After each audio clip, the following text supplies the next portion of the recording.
Même s'il se déguise, le Saint-Esprit l'identifiera. Même s'il se déguise, le Saint-Esprit l'identifiera. Est-ce que tu peux dire à ton voisin, même s'il se déguise, le Saint-Esprit l'identifiera. Il va l'identifier. Il a les rayons X. Ce que l'œil de l'homme ne peut pas voir, Dieu se voit. Au-delà des apparences, au-delà du maquillage, au-delà du costume, au-delà de l'argent, au-delà du pouvoir, au-delà du rayonnement, au-delà de tout ce qui peut attirer le regard des hommes, au-delà de tout ce qui peut tenter à nous influencer, au-delà de tout ce que l'homme peut considérer dans tous ces déguisements, même si ça arrive dans notre vie, le Saint-Esprit l'identifiera. Amen. Nous allons lire la parole du Seigneur. Josaphat eut en abondance de richesses et de la gloire, et il s'allia par mariage avec Akab. Au bout de quelques années, il descendit auprès d'Akab à Samarie. Et Akab tua pour lui et pour le peuple qui était avec lui un grand nombre de brebis et de bœufs. Et il le sollicita de monter à Ramoth en Galade. Amen. Voici l'introduction de ce long lecture que nous allons avoir à faire et à décortiquer pendant que nous sommes en train de la lire. La Bible nous parle ici de Josaphat, qui est un roi, le roi de Juda. Josaphat était le roi de Juda, Akab était le roi d'Israël. À cette époque, à cette période, Israël était séparé en deux camps. Alléluia. Il y a un côté où le roi s'appelait Josaphat. Lui, il dirigeait la partie Jérusalem, qui était la petite partie qui restait entre les mains de ceux qui avaient Dieu avec lui, avec eux plutôt, là où le temple de Dieu existait. Et après cela, qu'est-ce qui va se passer? De l'autre côté, ceux qui s'étaient rebellés aussi contre Dieu se disaient aussi avoir Dieu avec eux, se disaient aussi avoir le droit de servir Dieu à leur manière, et ils étaient restés dans l'autre côté qu'on appelait Samarie. Et ainsi, Israël a connu ce qu'on appelle la division. La division, ceux qui étaient avec le temple de Dieu et ceux qui n'avaient pas le temple de Dieu avec eux. Et Israël fonctionnait comme ça parce que les deux peuples n'arrivaient pas à se mettre en accord pour vivre bien en parfaite harmonie. Mais écoutez ce qui s'est passé. La Bible nous dit ici que Josaphat eut abondance de richesses et de la gloire. Et s'allia par mariage avec Akab. Or, nous connaissons bien l'histoire d'Akab. Akab est celui qui avait épousé Jézabel. Ça veut dire, c'est le roi qui tenait Israël, la partie de Samarie, qui la tenait et qui s'était corrompu. Il s'était corrompu, pourquoi? Parce qu'il était parti épouser cette femme, cette idolâtre qu'on appelle Jézabel. Et Jézabel avait introduit le culte des Baals au sein du peuple de Dieu. Et ce qui a fait que Dieu avait quitté ce roi pour le rejeter. Et Dieu était resté avec Josaphat. Josaphat qui était le roi de Juda. Dans leur séparation, Josaphat était en train de conserver la présence de Dieu. Josaphat avait privilégié la parole de Dieu. Josaphat était en train de craindre Dieu. Et qu'est-ce que Dieu faisait? Dieu continuait à raffermir son autorité. Dieu continuait à mener la prospérité dans sa vie et dans son pouvoir. Mais écoutez le piège qui est venu dans la vie de Josaphat. La Bible nous dit une chose. Josaphat eut abondance de richesses et de la gloire, et il s'allia par mariage avec Akab. Bien-aimé, il arrive souvent, et il arrivera aussi à certaines personnes. Lorsque tu es pauvre, tu cherches Dieu. Lorsque tu es dans la demande et dans les requêtes, tu cherches Dieu. Mais lorsque Dieu vient te bénir, la Bible nous montre ici une des raisons qui a poussé le roi Josaphat, qui craignait Dieu, qui cherchait Dieu, que Dieu était en train de bénir matin, midi, soir. Lorsqu'il a eu abondance de richesses, lorsqu'il a eu la gloire, qu'est-ce qu'il va faire cet homme? Il va partir se lier avec le roi Akab, le roi idolâtre, avec Akab pour épouser, je crois, la sœur d'Akab ou de Jézabel. Et qu'est-ce qui va se passer? Cet homme s'est permis de se compromettre. Pourquoi? À cause du mariage, à cause de l'abondance, à cause des richesses. Aujourd'hui, peut-être tu es dans la présence de Dieu. Aujourd'hui, tu cherches Dieu. Tu n'as encore rien eu. Est-ce que quand demain Dieu te bénira, quand Dieu te lèvera, quand tu auras des protocoles, quand pour te voir, il faut des audiences, est-ce que tu donneras encore la place à Dieu dans ta vie? Quelle alliance tu ne feras pas à cause de ta richesse, à cause de ton élévation? La plupart des gens viennent dans nos églises simplement lorsqu'ils sont en difficulté. Et vous allez entrer en jeûne et prière. Vous allez entendre quelqu'un parler de gens qui aimeraient bien qu'il y ait toujours de prières de feu, de feu, de feu, de feu. Feu, feu, feu, feu, feu. Briser, briser, briser. Demander, demander, demander, demander à Dieu. Mais pas adorer, adorer, adorer, adorer Dieu. Pourquoi? Parce que les mauvaises motivations sont dans le cœur des hommes. Ils ne viennent pas chercher Dieu avec une très bonne conscience. Lorsqu'ils cherchent Dieu, ils cherchent Dieu pour sa bénédiction. Et lorsque Dieu bénit, quelle est notre réaction? La première, c'est commencer d'abord à se détacher. Pourquoi tu te détacheras? Parce que tu as eu ce que tu voulais. Si c'est le mariage, vous allez vous rendre compte que les frères et les sœurs, après avoir été mariés, la consécration diminue. La vie de prière baisse. L'amour de Dieu baisse. Pourquoi? Elle a eu ce qu'elle voulait. Si c'est le diplôme, pendant la période des examens, là on devient saint, là on devient pur, là on devient un homme de prière. Des prières. Lorsqu'on a eu ce qu'on a voulu de Dieu, on se détourne.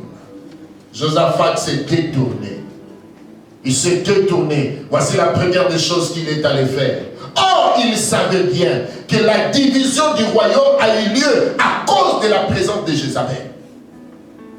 Élie a dû même proclamer que le ciel soit fermé à cause du péché du roi, d'avoir épousé Jézabel.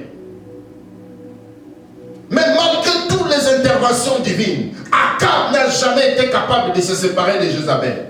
Et Josaphat va faire quoi? Va s'allier par mariage. Il faut savoir qui tu dois épouser. Alléluia. Alléluia. Amen. Certains mariages t'amèneront à renier Dieu et à renier de vraies valeurs. Alléluia. Tu vas te mettre à faire des choses que tu ne devais pas faire dans ta vie. Pourquoi? Tu as une faiblesse. La faiblesse de Josaphat, c'était quoi? Le mariage. Un enfant de Dieu ne vient pas dans l'église parce qu'il est marié à quelqu'un. Un enfant de Dieu se donne à l'église parce qu'il a connu Jésus-Christ, parce qu'il est accepté comme Seigneur et Sauveur. Que son mari, que sa femme l'oblige ou pas, il viendra. Qu'il se sépare ou pas, il viendra. Parce que lui ne venait pas à l'église pour sa femme, il ne venait pas à l'église pour son mari, il ne venait pas à l'église pour sa belle famille, mais il venait chercher Dieu. Amen. Si ton mariage est brisé, mais ce n'est pas ta relation avec Dieu qui doit être brisée. Vous entendez parler de gens. Dès qu'il a des problèmes avec son mari, la première personne qui va payer le prix, c'est Dieu. Il a des problèmes avec sa femme. La première personne qui doit manifester sa colère, c'est Dieu. Je ne viens pas à l'église aujourd'hui. Pourquoi? Ma femme a mal répondu. Oh! Qu'est-ce que Dieu a fait dans votre histoire de chambre? Qu'est-ce que Dieu a fait dans votre histoire de maison? Alléluia. Et la Bible dit que c'était à cause de la richesse. Bien-aimés, faisons attention de la richesse. Que la richesse ne t'éloigne pas de Dieu. Il y a un homme dans la Bible qui a dit, Seigneur, ne me donne pas plus parce que je veux te renier. Ne me donne pas moins aussi parce que je veux te renier. Donne-moi seulement ce qui me suffit pour que je vive et que je demeure avec toi tout le reste de ma vie. Vous savez, il y a d'autres personnes que Dieu préfère rester et limiter comme ça. Tu es là, Seigneur, donne-moi des millions, donne-moi. Dieu dit, oh, c'est l'enfer, petit. Toi, tu n'aimes pas, tu m'aimes pas trop. Si je te donne 1 million, c'est fini. C'est fini. Tu ne vas même plus me reconnaître. Il y a d'autres personnes, rien que le voyage ici en Amérique, il a rompu avec Dieu. C'est-à-dire le jour où lui, il a atterri seulement. Dès qu'il a mis pied sur l'aéroport du Canada, comme ça, Trudeau, entre lui et Dieu, c'était fini, divorce total. Alors qu'en Afrique, on l'appelait frère. En Afrique, il était intercesseur. En Afrique, c'était un diacre. En Afrique, où je ne sais pas là où il venait, c'était un homme de Dieu, un serviteur de Dieu. Sillonnez ici Montréal, vous allez trouver, vous allez attraper plein des hommes de Dieu, convertis en païens. Ils étaient seulement de l'autre côté hommes de Dieu. Mais leur motivation était impure. Ils ne cherchaient que la main de Dieu et non la face de Dieu. Mais laissez-moi vous dire, si vous ne venez que chercher la main de Dieu ici, je vous dis déjà bye bye. Au revoir. Alléluia. Alléluia. Amen. Oui. Si vous ne cherchez que la main de Dieu ici, que Dieu ne se révèle pas en toi. Mais si tu cherches Dieu, que Dieu se révèle en toi. Amen. Oh. Moi, je suis le représentant de Dieu. Je suis l'ambassadeur de Dieu. Je traite les dossiers de Dieu avec sévérité, avec sincérité. Si tu ne viens que chercher Dieu ici pour avoir sa bénédiction, que Dieu ne te rencontre pas. Mais si tu viens chercher Dieu pour ta vie, que Dieu te rencontre. Amen. Nos églises ont des problèmes aujourd'hui. Pourquoi? Les gens cherchent plus la main de Dieu que la présence de Dieu. Nous voulons une génération, une race comme Moïse. Après avoir séparé la mer en deux, il était capable de dire encore à Dieu, fais-moi voir ta gloire. Il n'avait jamais soif de Dieu. Il n'avait jamais perdu la soif de Dieu plutôt. Chaque fois qu'il a vu la main de Dieu, il était capable dans sa vieillesse de dire encore à Dieu, fais-moi voir ta gloire. Est-ce que toi tu es capable de dire encore à Dieu, fais-moi voir ta gloire? Depuis que Dieu t'a donné telle somme d'argent, depuis que Dieu t'a donné le mariage, depuis que Dieu t'a donné telle identité, depuis que Dieu t'a béni, est-ce que ta soif demeure encore? Moïse a frappé l'Égypte de 12 plaies, s'il vous plaît. De 12 plaies, jusqu'à avoir la délivrance de toute une nation. Vous pouvez imaginer toute une nation, comme un Canada comme ça. Les gens sortent. Et qui est en train de le faire délivrer? Par qui Dieu passe? Par un Moïse. Imaginez l'orgueil qu'un homme peut avoir quand Dieu se manifeste en toi. Quand Dieu dit aux hommes que je parle à Moïse comme un homme parle à un homme. Mais Moïse, après avoir frappé 12 plaies, après avoir séparé la mer en deux, après avoir fait tomber Caïn et Man, il s'assoit. Dieu lui dit, je ne marche plus avec vous. J'envoie mon ange. Ça veut dire que la main de Dieu allait continuer. Dieu n'avait pas abandonné le peuple. Mais Moïse a dit, Dieu, toi et moi, c'est communion, c'est intimité. Si tu n'es pas avec moi, je n'avance pas. Ce n'est pas ta main que j'ai besoin. Ce n'est pas ton intervention que j'ai besoin. J'ai besoin de toi dans ma vie. J'ai besoin de toi au milieu de nous. Si tu ne marcheras pas avec nous, laisse tomber. Tue-nous. Tue-moi par contre. Mais laisse vivre ce peuple. Et Moïse va continuer pour dire à Dieu, Seigneur, si j'ai trouvé grâce à tes yeux, fais-moi voir ta gloire. Après quelle expérience? Est-ce que toi, après avoir mis $1 million, tu diras encore à Dieu, fais-moi voir ta gloire? Est-ce que tu entreras? Tu auras même encore le temps d'entrer en prière. Tu auras même encore le temps de prendre ta Bible.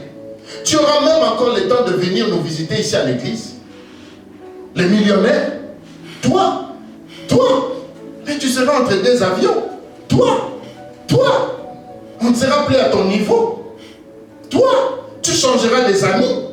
Toi, tes amis seront des banquiers, et tous ceux qui font des grands maquillages, ceux qui ont des talons, ceux qui se chauffent au soleil, ceux qui vont à Malibu, ceux qui vont comment on appelle ça, au Cuba, au sud.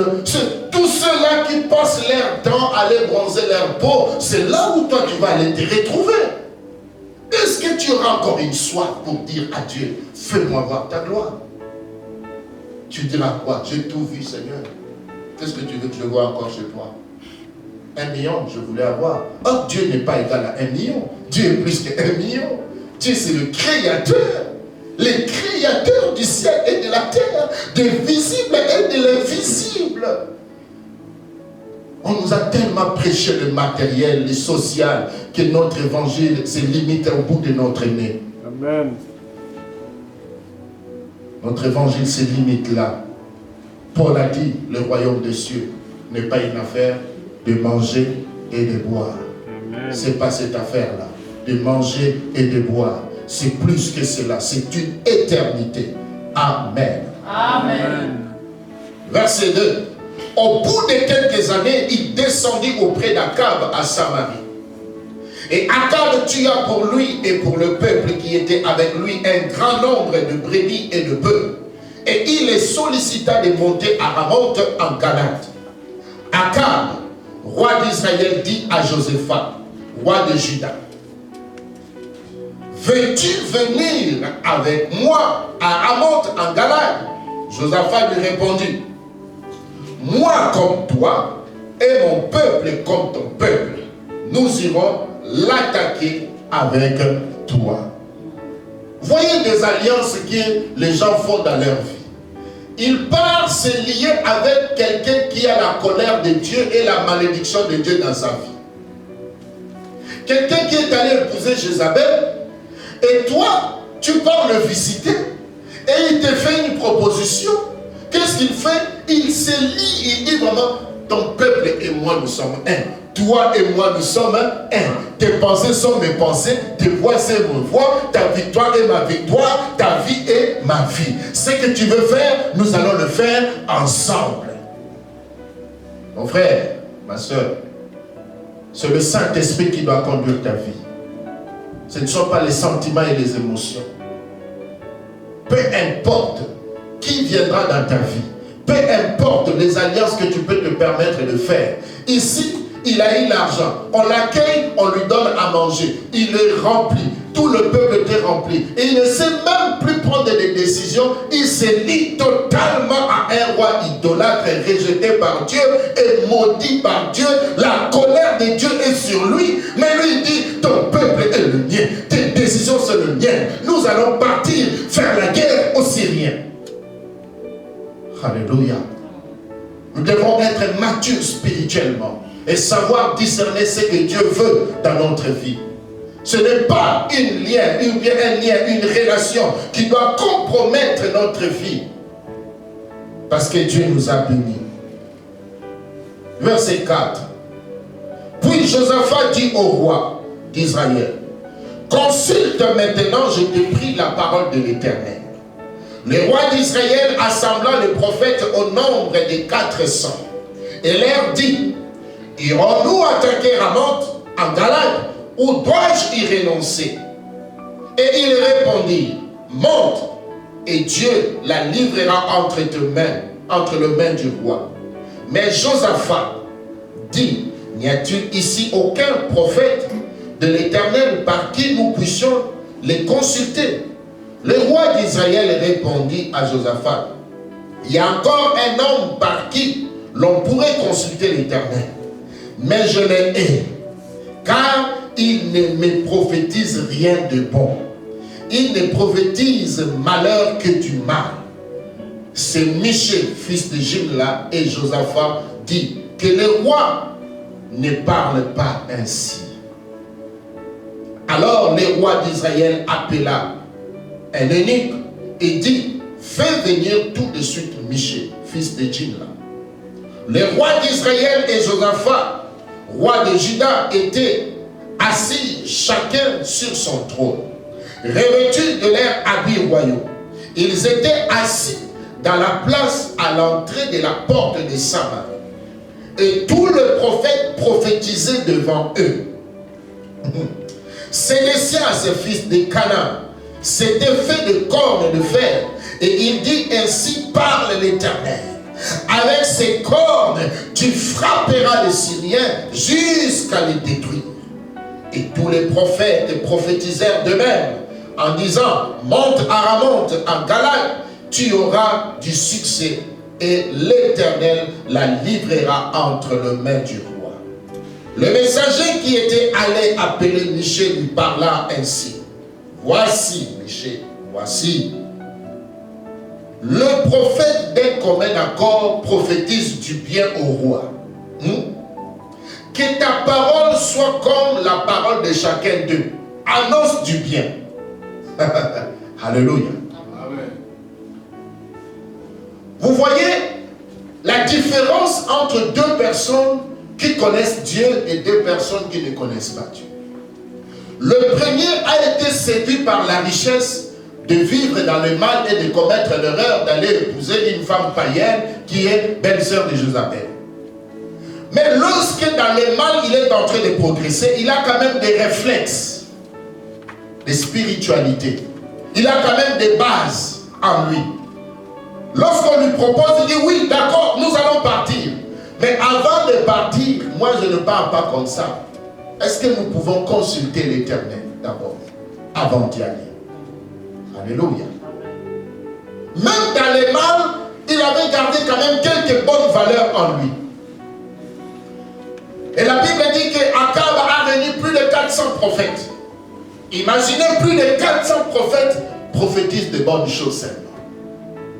La Bible nous dit, Paul a dit à Timothée dans le dernier jour, les hommes rassembleront et se formeront de prophètes et de prédicateurs qui vont leur dire de bonnes choses.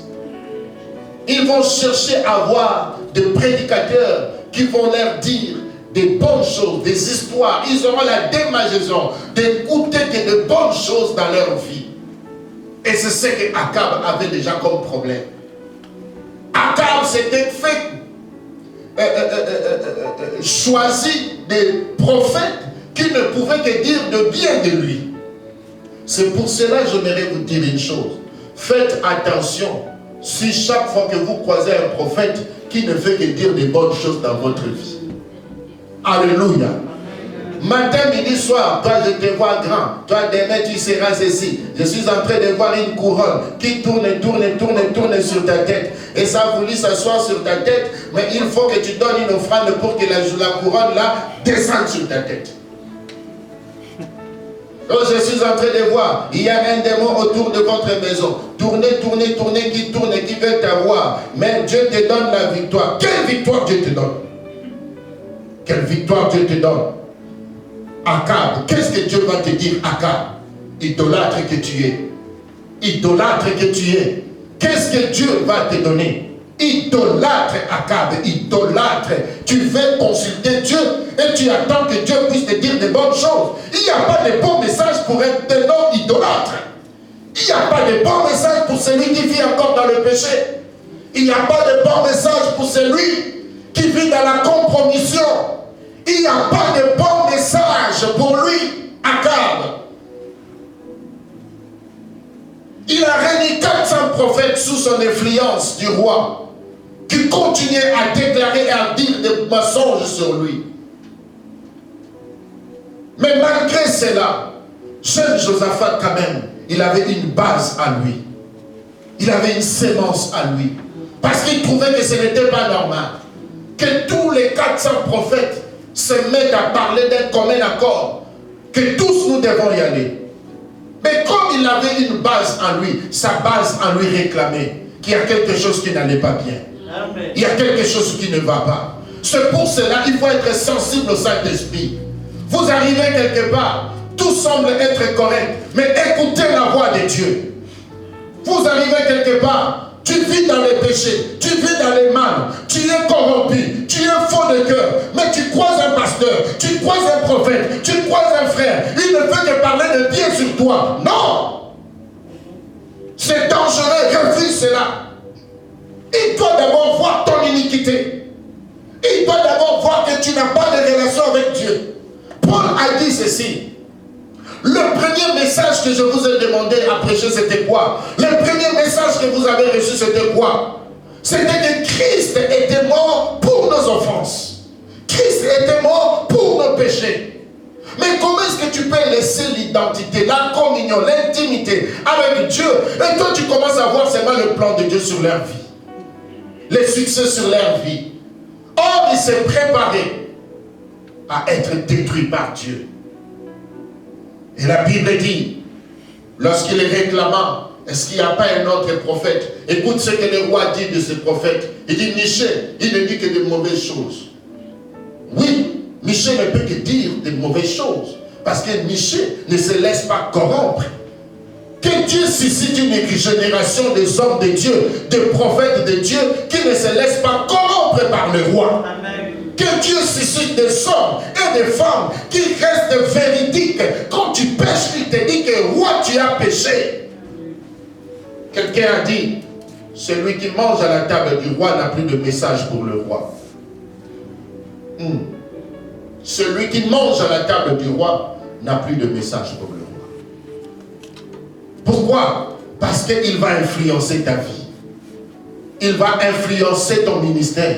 Tu ne seras plus capable de pouvoir lui dire des vérités et les mal qu'il est en train de faire. Pourquoi? Tu manges à sa table. Tu es sous son influence. Alléluia. C'est pour cela que Dieu, si Dieu t'appelle dans le ministère, il ne te permettra pas d'abord de connaître des rois. Il va te permettre d'être loin d'eux afin que toi, tu arrives à leur dire des vérités. Alléluia. Ne cherchez pas que quand tu es dans le ministère, je dois connaître le président, je dois connaître les ministres, je dois connaître. Et aujourd'hui, les hommes de Dieu veulent avoir leur gloire et leur honneur en connaissant les hommes politiques. Combien de vérités leur dit? Combien de vérités sortent de leur bouche? Rien, zéro. Pourquoi? Ils sont neutralisés, ils mangent à la table du roi. Et Michée ne mangeait pas à la table du roi. Il s'en foutait de sa réputation auprès du roi. Où sont ces hommes aujourd'hui qui sont prêts à accepter les rejets du roi, mais en gardant la communion et l'intimité avec celui qui les a établis comme prophètes? Alléluia. Écoutez ce que le roi dit de lui. Il ne dit que de mauvaises choses sur moi. Il ne me prophétise que les mal. Mais Josaphat nous dit, ne parle pas ainsi sur un homme de Dieu.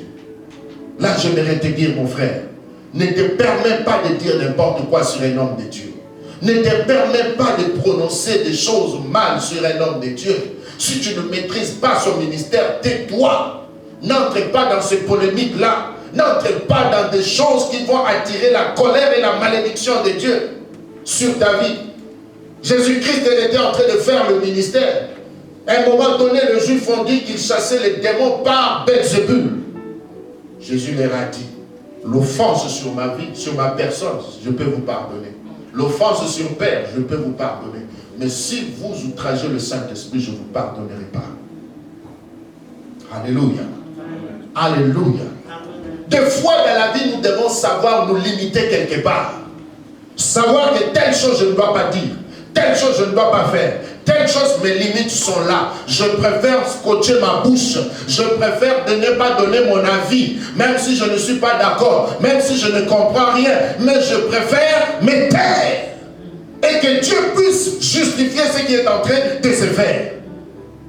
Toi, tu vas te prononcer par-ci, par-là. Est-ce que tu es Dieu? Même quand tu te prononces, sous quelle parole, sous quelle vérité tu vas te prononcer? Sous quel mandat tu vas te prononcer aux choses de Dieu? Alléluia. Amen.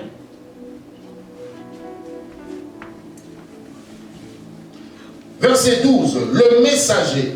Le messager qui était appelé Michée lui parla ainsi. Voici le prophète d'un commun accord prophétise du bien au roi. Que ta parole soit comme la parole de chacun d'eux. Annonce du bien, Michée. Michée répondit, l'Éternel est vivant. J'annoncerai ce que me dira mon Dieu. Amen. Ah, que cela soit un exercice tous les jours de nos vies. D'annoncer ce que Dieu nous dit de dire. Je sais que cela n'est pas facile. Cela n'est pas facile, c'est difficile de dire réellement ce que Dieu veut. Car il y a des enjeux là-dessus. Alléluia. Il faut de la personnalité. Il faut du caractère. Il faut avoir réellement du courage pour arriver à dire à qui? Deux rois. La Bible nous présente, il dit, deux rois sont assis sur leur trône, entourés de leur population, soldats et militaires. Tous les 400 sont en train de prophétiser du bien sur eux. Maintenant, toi, Michée, tu es seul, pauvre, rejeté de tous, ni voiture, ni voyage, ni Facebook, ni Internet, pas une grande église, rien du tout. Et un roi t'appelle, même pas un roi, deux rois sont venus t'appeler. Et on te dit prophétise. Et on te dit aussi, il faut déjà dire de bonnes choses, parce que tous les 400 rois ont dit déjà de bonnes choses. On veut l'influencer. Alléluia. Écoutez ce que la Bible dit. Michée répondit, l'Éternel est vivant, j'annoncerai ce qui me dira mon Dieu. Lorsqu'il fit arriver auprès du roi, le roi lui dit, Michée, irons-nous attaquer Ramoth en Galade ou dois-je y renoncer? Il répondit, montez, vous aurez du succès et ils seront livrés entre vos mains. Et le roi lui dit, combien de fois me faudra-t-il te faire jurer de me dire que la vérité au nom de l'Éternel? Ça veut dire quand il a dit de bonnes choses, même le roi s'est dit, non, c'est faux. Toi, tu ne parles jamais de bien sur moi. Alléluia. Donc pour la première fois, Michée pouvait dire de bonnes choses. Mais le roi conscient, il dit non. Ça c'est pas Michée. Ça c'est pas Michée. Tu es en train de blaguer. Ce que tu dis là, c'est pas toi. Les bonnes choses comme ça ne peuvent pas sortir de ta bouche. Et la Bible dit, Michée répondit, verset 16. Je vois tout Israël dispersé sur les montagnes, comme des brebis qui n'ont point de berger. Et l'Éternel dit, ces gens n'ont point de maître, que chacun retourne en paix dans sa maison. Le roi d'Israël dit à Josaphat, n'ai-je pas dit, il ne prophétise sur moi rien de bon. Là, la vraie identité est sortie. Le vrai message est sorti. Alléluia. Alléluia. Est-ce que vous me suivez? Amen. J'aimerais vous dire aussi qu'il arrivera que je ne vous dise pas toujours de bonnes choses. Alléluia. Amen. Préparez-vous à écouter des mauvaises choses qui sortiront de ma bouche, parce que ça sera de la part de l'Éternel. C'est Dieu qui vous parlera. Des décisions, des orientations qu'on sera obligé de prendre. Ça ne serait pas parce que nous vous détestons, mais ça sera simplement la volonté de Dieu par rapport à votre vie. Alléluia. Est-ce qu'on peut acclamer le Seigneur pour ça? Ah oui, l'église n'est pas une association ni un fan club pour qu'on vienne se faire plaisir. L'église, c'est le peuple de Dieu. Et nous sommes nourris par la pensée et la parole de Dieu, guidés par le Saint-Esprit. Et Michée dit, écoute, donc la parole, j'ai vu l'Éternel assis sur son trône, et toute l'armée de cieux se tenait à sa droite et à sa gauche. Et l'Éternel qui séduit, et l'Éternel dit, qui séduira Akab, roi d'Israël, pour qu'il monte à Ramoth en Galade et qu'il y périsse. Ils répondirent, l'un d'une manière, l'autre d'une autre.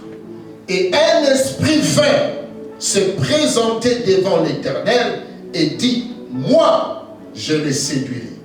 L'Éternel lui dit, comment je sortirai? Je sortirai, répondit-il, et je serai un esprit de mensonge dans la bouche de tous ces prophètes. L'Éternel dit, tu les séduiras et tu viendras à bout. Sors et fais ainsi. Mes frères, Michée était un prophète spirituel. Michée était capable d'assister dans le conseil de Dieu et de voir ce que Dieu était en train de faire. Le projet de Dieu est calculé. Or, Dieu voulait tuer Akab. Dans le conseil de Dieu, Dieu demandait qui doit descendre pour détruire Akab, parce que je veux mettre fin à sa royauté. Certains anges qui étaient là proposaient, Seigneur, on peut lui faire ceci, on peut lui créer un accident, il peut avoir AVC, il peut faire ceci, il peut faire cela. Vous voyez ce qui se passe dans la présence de Dieu. Dieu a déjà mis fin. La Bible dit, un esprit fin. Ça, c'est un démon. Il vient et dit, moi-même, je vais le séduire. Dieu lui demande, comment vas-tu le faire? Il dit, je vais séduire. Lui, il aime trop le prophète. Alléluia. Tu vois, toi qui aimes trop le prophète, toi qui aimes trop le prophétie, lorsqu'il y a un conseil de Dieu là-bas, et que Dieu veut finir avec toi, il sait où passer. Il y a un esprit qui peut descendre et séduire des prophètes qui commenceront à parler de bonnes choses sur toi, t'encourager dans le mal et dans le péché, continuant à vivre dans les désordres, mais tout en continuant à demeurer dans l'église. Alléluia. Et ces prophètes viennent dans nos églises prophétiser et ne dire que des bonnes choses. Or, Dieu a déjà un plan pour finir. Et Michée était capable de voir, il donne la révélation maintenant, il dit, j'ai vu ce démon-là descendre. Et Dieu lui a donné la permission, va, descendre, et séduit tous les prophètes. Alors, Sédécias, verset 22. Maintenant, voici, l'Éternel a mis un esprit de mensonge dans la bouche de tes prophètes qui sont là. Et l'Éternel a prononcé du mal contre toi. Alors Sédécias, fils de Canaan, s'étant approché, frappa Michée sur la joue et dit, par quel chemin de l'Éternel est-il sorti de moi pour te parler? Donc il prétendait que Dieu parlait avec lui. Michée répondit, tu le verras les jours où tu iras de chambre en chambre pour te cacher. Le roi d'Israël dit, prenez Michée et amenez-le vers les Hamons, chef de la ville, et vers Joas, fils du roi. Vous direz, ainsi parle le roi, mettez cet homme en prison et nourrissez-le du pain et de l'eau d'affliction jusqu'à ce que je revienne en paix. Et Michée dit, si tu reviens en paix, l'Éternel n'a pas parlé par ma bouche. Il dit encore, vous tous peuple, entendez. Il prend le peuple à témoin. Il dit, Dieu dit que tu vas mourir. Et toi tu dis que tu vas revenir. Même si tu m'emprisonnes, je ne change pas ma prophétie. Je continue à le garder. Où sont les prophètes? Même quand on ne lui donne pas l'argent, ils continuent à dire le mal. Ils donnent les promesses de Dieu. Alléluia. Aujourd'hui, pour que l'église te bénisse, il faut seulement dire les bonnes choses. Oh Seigneur, Dieu va t'élever. Offrande. Là où $1000, $5000. Avez-vous déjà vu quelqu'un, un prophète parler? Il détecte, il dévoile le mal de quelqu'un. Quelqu'un prend un billet d'argent pour lui donner, dit oui, amen, prophète, tu as sauvé ma vie. On le déteste plus. On le met en prison. C'est comme ça que le peuple nous met en prison. Ils veulent changer nos messages.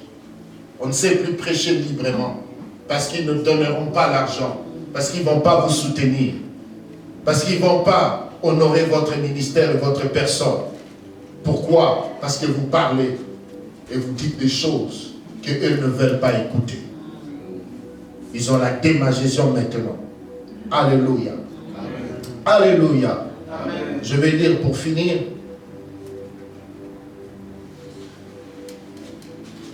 Verset 28. Le roi d'Israël et Josaphat, roi de Juda, montèrent à Ramoth et Galate. Le roi d'Israël dit à Josaphat, je veux me déguiser pour aller au combat. Mais toi, revêt-toi de tes habits. Et le roi d'Israël se déguisa. Et ils allèrent au combat. Le roi de Syrie avait donné cet ordre au chef de ses chars. Vous n'attaquerez ni petit ni grand, mais vous attaquerez seulement le roi d'Israël. Quand le chef des chars aperçut Josaphat, il se dirige et c'est le roi d'Israël, il l'entourait pour l'attaquer. Josaphat poussa un cri et l'Éternel le secourut et Dieu les écarta de lui.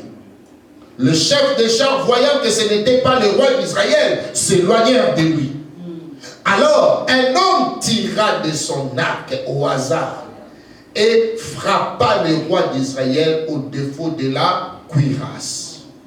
Le roi dit à celui qui dirigeait son char, tourne et fais-moi sortir du champ de bataille, car je suis blessé. Le combat devait acharner ce jour-là. Le roi d'Israël fut retenu dans son char en face des Syriens jusqu'au soir et il mourut vers le coucher du soleil. Amen. Même si tu te déguises, le Saint-Esprit t'identifiera. Écoutez ce faux roi méchant. Il amène l'autre dans la guerre sans la volonté de Dieu. Mais malin qu'il est, il dit moi je me déguise et toi tu portes les habits royaux. Il fait quoi? Il expose l'autre pour qu'il meure à sa place. Voici comment certaines personnes sont. Il t'expose, lui se cache. Et il vous amène dans la bataille. Lorsqu'ils sont arrivés là-bas, bien aimé, il savait qu'il avait déjà l'information que le soldat allait attaquer le roi pour le tuer. Mais il a préféré exposer son ami. Il a préféré exposer son frère. Et quand la bataille a commencé, on a tiré. L'autre a crié l'Éternel. Bien aimé, la Bible dit c'est l'Éternel qui l'a fait sortir. Pas un homme, pas le soldat. C'est l'Éternel qui l'a fait sortir. Et quand les soldats se sont retirés de lui, la Bible dit, un homme, un soldat, a pris sa lance, a tiré comme par hasard. Ça, c'est la justice de Dieu. C'est pour cela que j'aimerais te dire, mon frère, ma soeur, quand nous sommes dans le combat spirituel, des fois, tu ne sais pas identifier qui sont tes vrais ennemis. Tu ne sais pas identifier qui sont les vrais sorciers. Tu ne sais pas identifier qui sont les vraies personnes qui sont en train de nuire à ta vie. Des fois, tu ne sais pas toujours nommer leur nom dans la prière. Mais j'aimerais te dire, lance des flèches comme par hasard. Tu n'as pas besoin d'écouter leur nom. Le Saint-Esprit va les identifier. Alléluia. Amen. Alléluia. Amen. Tu vois la pauvreté tourner autour de toi. Tu vois les problèmes tourner autour de toi. Tu vois la maladie tourner autour de toi. Tu ne comprends pas d'où ça vient. Tu ne comprends pas qui est en train de faire ça. Tu n'as pas besoin de connaître son nom. Le Saint-Esprit va l'identifier. Toi, prends la parole. Commence à faire des déclarations. Commence à prier. Commence à faire des déclarations. Commence à lancer des flèches. Commence à combattre de la prière. Et le Saint-Esprit va les identifier. Le Saint-Esprit va les identifier. Bien aimé, la Bible dit ici qu'arrivé à un moment, le combat était rude, le combat était fort. C'est à ce moment-là qu'il ne faut pas lâcher la vie de prière. C'est à ce moment-là qu'il ne faut pas abandonner. Quand tu sens que ça commence à devenir dur, tu sens que ça ne va pas, tu sens que la tension monte, tu sens que les choses se compliquent, bien-aimé, continue à combattre dans la prière. Va en jeûne, va en prière. Le Saint-Esprit va l'identifier. Peut-être que c'est lui qui se déguise et qui se cache derrière ton amitié, derrière ta famille, derrière tes relations, derrière sa bonté. Car Jésus a été vendu par un baiser. Jésus a été vendu par un baiser. Par un acte d'amour, mais qui cachait la corruption, qui cachait même la méchanceté criminelle, la convoitise. C'est le déguisement des hommes des temps de la fin.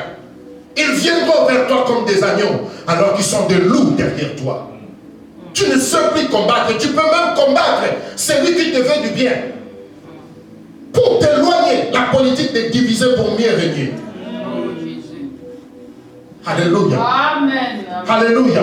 Amen. Et c'est là le Saint-Esprit vient à notre aide.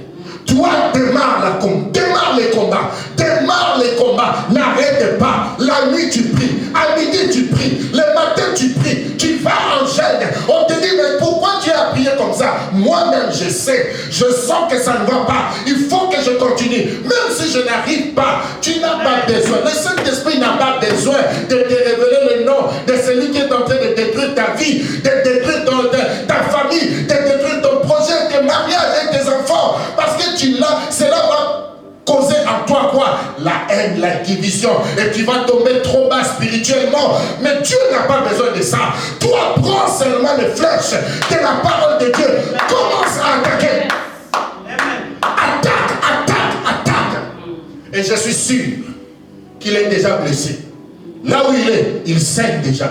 Là où il est, il saigne. Il attend pour sortir.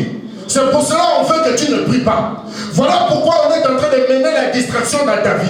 À chaque fois que tu veux entrer au sérieux dans la prière, on vient carrément te distraire. Il y a des courses, il y a la colère, il y a l'incompréhension, il y a le Facebook, il y a les films, des choses qui viennent simplement te faire sortir de la présence de Dieu. Tout ça quoi? Akab veut fuir. Akab veut fuir. Parce qu'il est déjà blessé. Alléluia. Amen. Alléluia. Amen. La Bible dit, les combats étaient forts. Forts. Toi, lance des flèches. Prie comme tu n'as jamais prié. Et le Saint-Esprit va l'atteindre. Au nom de Jésus. Au nom de Jésus. Est-ce que nous pouvons...